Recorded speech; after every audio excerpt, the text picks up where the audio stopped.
So in this Wealthsimple tutorial video, I'm going to be showing you guys how to buy Carnival cruise stock, ticker symbol CCL in Canada on Wealthsimple. So once you're into the Wealthsimple app, go into your trading account, go to the bottom left here and press on the magnifying glass. Then on this screen, go to the top bar where it says discover, search name, and type in ticker symbol CCL.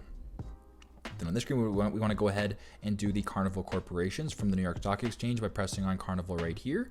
As of right now, it is trading at $19.21. If you wanted to buy the stock, go ahead, press on buy at the bottom. We want to buy stocks right here.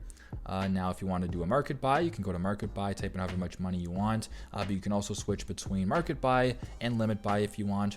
But as of right now, we're going to market buy this. We don't actually have enough money right now at the time I'm recording this video, so I'm just going to go ahead and press continue.